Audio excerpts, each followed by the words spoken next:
Welcome back, everybody, for another deep dive. Mm. This time, we're really going deep with excerpts from this book, Magic Power of Self-Image Psychology, by Maxwell Maltz. Ah, yes, Maltz. A fascinating guy. Yeah, what I thought was really cool about him is he was a plastic surgeon. Yeah.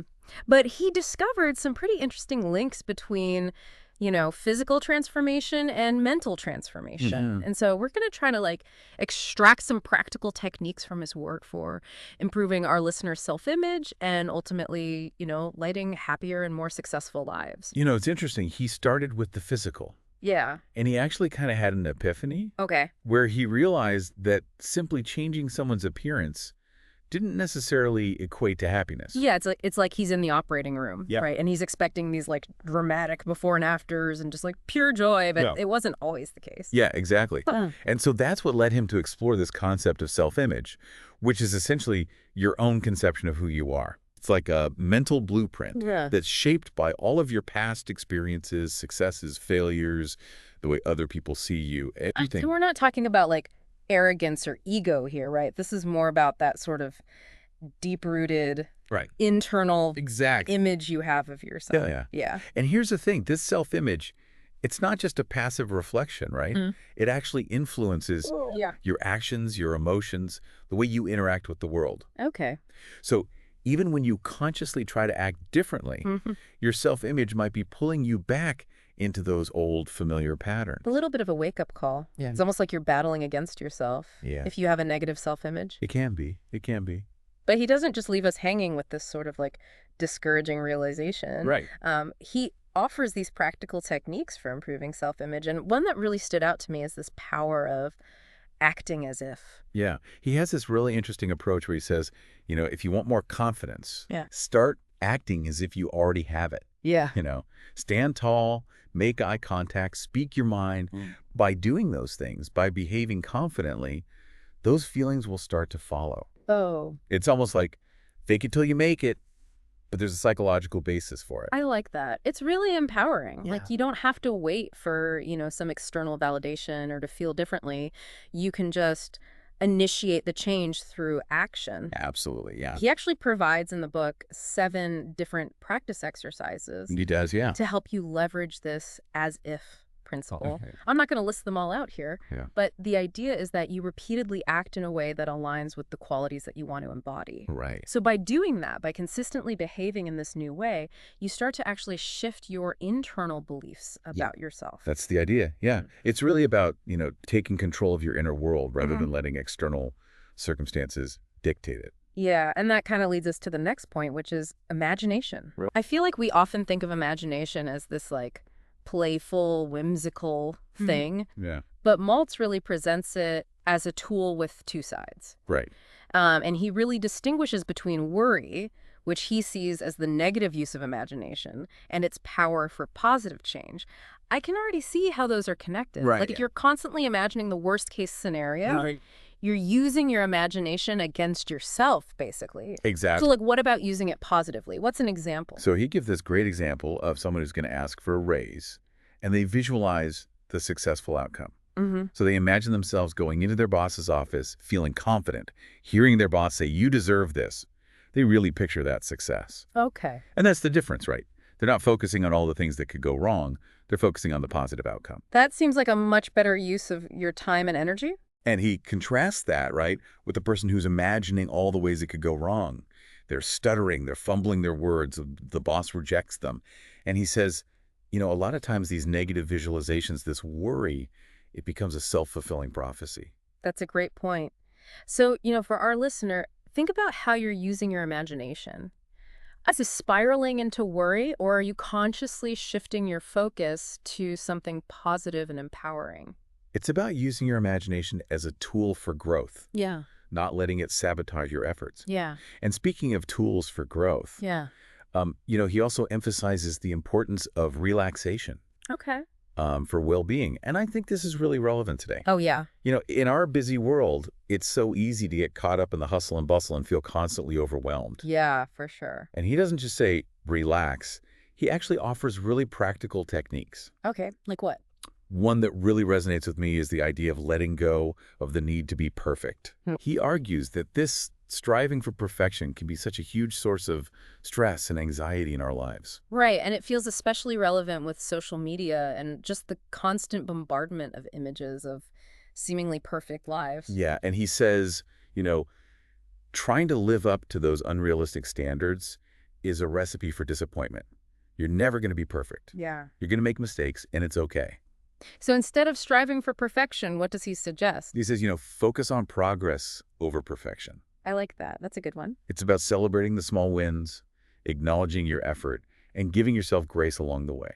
That ties in nicely with another one of his techniques, right? Forgiveness. Yeah. He's talking about both forgiving yourself and others. Yeah. He says, holding on to grudges and resentment, it's like carrying this heavy weight around. It is. It prevents you from moving forward and experiencing joy. Yeah, he emphasizes that forgiveness isn't about condoning bad behavior. Right. It's about freeing yourself from those negative attachments. Yeah. So you can create space for healing and growth. And that seems to connect with his emphasis on finding moments of solitude to reconnect with yourself. Absolutely. He's not talking about isolation, but more about creating the space for self-reflection and inner peace. Yeah, it's about quieting the noise of the outside world. Yeah. So you can tune into your own needs and desires.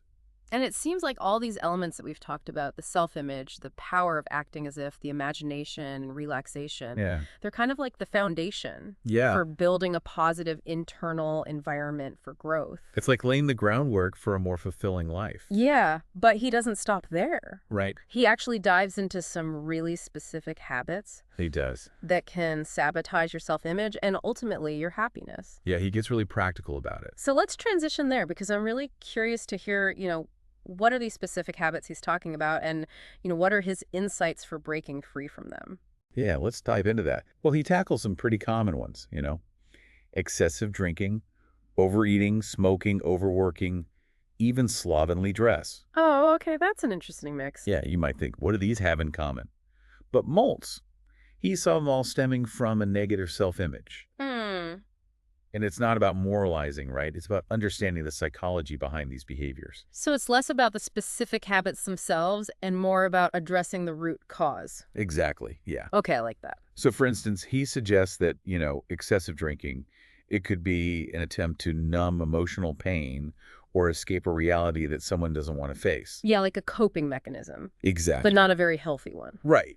So it's like putting a Band-Aid on a wound that needs stitches, Exactly. Yeah, you have to go deeper. Yeah. And he applies a similar lens to overeating. Okay.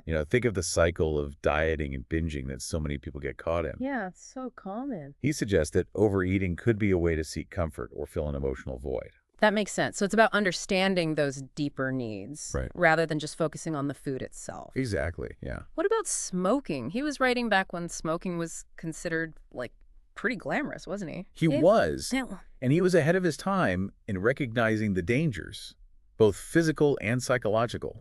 While the advertising industry was linking smoking to confidence and coolness, Maltz saw through that facade. Yeah. He recognized it as this superficial and ultimately harmful way to try to boost your self-image. So even back then, he was challenging the narrative around smoking. Oh, absolutely. That's pretty fascinating. Yeah, he was very attuned to the power of media and cultural influences on self-perception. Yeah, and speaking of cultural pressures, Right. He also addresses the dangers of overworking, which feels even more relevant today, I think. Oh, absolutely. Like we're conditioned to chase this idea of having it all, but often at the expense of our well-being. Right, yeah. I know I've definitely fallen into that trap before. Yeah, it's easy to do. So what are his thoughts on that? Well, he recognized that this relentless pursuit of success, particularly material success, can lead people to neglect their health, their relationships, their overall well-being. And then last but not least, slovenly dress. Right. Now, he's not talking about fashion choices here. Right? Not at all. He's talking about a lack of care in one's appearance. Exactly. Which he suggests can be a sign of low self-esteem. Right, yeah. It kind of goes back to that acting as if principle. It does, yeah. If you believe you're worthy of care and respect, you're more likely to present yourself in a way that reflects that. Absolutely. So for our listener, this is a good opportunity to reflect. Yeah. Are there any habits that are holding you back, and could they be stemming from a negative self-image? It's an invitation to be honest with yourself, to dig a little deeper, Yeah. see if there are any patterns that need to be addressed. And remember, Maltz doesn't just point out the problems. Right. He actually offers some practical advice for change. He emphasizes, understanding the reasons behind your behaviors, Yeah. setting realistic goals, using visualization to imagine yourself succeeding. He also highlights the power of self-affirmation, Okay. consciously choosing to focus on your strengths Yeah. and positive qualities. It's like shifting your internal dialogue Exactly. to one that's more supportive and empowering. That's right. And this all ties back to his focus on embracing individuality. Yeah. In a world that often pressures us to conform, Maltz is championing authenticity. He is. And he really emphasizes the importance of recognizing your unique strengths and talents Right. and not being afraid to stand out from the crowd. He specifically talks about the right to differ, Okay. He's essentially giving you permission to be yourself, Yeah. even if it means going against the grain. Yeah, I like He even encourages standing up to those who try to enforce conformity, Wow. It's a powerful message about owning your individuality and not letting anyone dim your light. Don't let anyone dim your light. That's a great reminder. It is. He also challenges the common association of success with material wealth. He does. And I think this is such an important message, especially today. It is, yeah. It's so easy to get caught up in that pursuit of, external markers of success. Right, yeah. But he actually profiles individuals who define success differently. He does. Like Clark Gable, the famous actor. Right. Gable, he found success in living dynamically, even during periods of financial hardship. Right. He wasn't afraid to take risks, to try new things, to face uncertainty. And ultimately, it was this adventurous spirit, this willingness to live life on his own terms that led him to great success. It really reframes that whole concept of success. Yeah. It's not just about the money or the status. It's about the journey. Yeah. It's about finding fulfillment in the process. And he also mentions Althea Gibson, who became a tennis star despite facing racism and discrimination. Yes, incredible story of resilience. Her determination to succeed really propelled her to greatness in the face of these immense challenges. It did. And what I love about these stories is that they remind us that success is a personal journey. It is. It's defined by your own values and aspirations. Absolutely. It's about aligning your actions with your passions and finding that fulfillment in the process, It is. not just the outcome. Right, yeah. And that brings us to another really crucial concept in Maltz's work, Okay. and that is conquering emotional scars. Yeah, powerful stuff. He explores how past hurts, past failures can leave these invisible marks on our self-image, Right. and they can really impact how we interact with the world. Yeah, he uses this really powerful analogy of emotional scars, Okay. like wounds that haven't fully healed. That's such a vivid image. It is. Because it really captures the lasting impact of these past experiences. Yeah, they can feel like these internal barriers, Yeah. holding us back from fully embracing life. And he actually shares a really compelling story about an insurance salesman who was crippled by this fear of public speaking. Yeah. And this fear stemmed from, a negative experience in the past. Right. And it was really preventing him from excelling in his career. It had become a huge obstacle in his mind. Yeah, like it was dictating his actions. Yeah. Holding him back. Absolutely. So how did Maltz help him overcome this? Well, he used this really interesting visualization technique. Okay. He had the salesman imagine himself looking at slides under a microscope. Okay. So instead of picturing all those judging eyes in the audience, Yeah. he was focused on these tiny slides, something neutral, familiar. Oh, that's a clever way to reframe the situation. Yeah, It's like taking the power away from the fear by changing the mental picture. exactly. Yeah, So did it work? it did. Yeah. Wow. He was able to break free from that emotional scar and start speaking confidently in public. That's incredible. Yeah, it's a powerful example of how we can use our minds to overcome these limiting beliefs rooted in the past. It really reinforces the idea that we have more control over our thoughts and feelings You do. than we often realize. Yeah, we don't have to be prisoners of our past experiences. Yeah, we can choose to rewrite those narratives That's and right. create new, more empowering ones. That's right. Now, Maltz also delves into a topic that's often misunderstood, I think, Okay. and that is sex and self-image. Yeah, interesting topic. He challenges that superficial view that's often promoted by Hollywood. Right. This idea that sex is all about physical perfection. Yeah, very superficial, very image focused. Which, especially in today's media landscape, it feels like we're constantly bombarded with these images that promote really unrealistic beauty standards. It's true, yeah. So what does Maltz suggest as an alternative? Well, he emphasizes the importance of emotional connection and genuine caring as core components of sexual attraction. He argues that true sexual magnetism comes from inner confidence and self-acceptance. Okay. It's about feeling comfortable in your own skin and radiating that confidence outward. It's about connecting with someone on a deeper level, Right, so. beyond just the superficial. Yeah. And he doesn't just talk about this theoretically, does he? Yeah, he does. He actually illustrates it with an anecdote. He does. He tells this great story about two men at a dance. Okay. One is conventionally attractive, Yeah. tall, handsome. The other one. The other is less so, Okay. but it's the less conventionally attractive man who captures the woman's attention. Really? Because of his genuine personality, his kindness, his ability to connect on a deeper level. That's a great illustration. Yeah. It really drives home the point that true attraction, it transcends physical appearance. It does. It's about those qualities that make you, Just your properly- personality, your warmth, your ability to make someone feel seen and appreciated. Absolutely, yeah. And ultimately, that leads to another key theme in Maltz's work, and that is accepting your weaknesses. Yes, this is an important one. He actually encourages us to embrace our imperfections as a path to strength and self-acceptance. Yeah, which might seem counterintuitive at first. It does. You'd think focusing on your weaknesses would undermine your self-image. Right. But he argues that trying to hide our weaknesses or project this flawless facade, Yeah. it actually makes us more fragile. It's in acknowledging and accepting our limitations that we find true resilience. Okay. And he uses Abraham Lincoln as a prime example. Okay, good example. Lincoln was known for his humility and self-awareness. Yeah.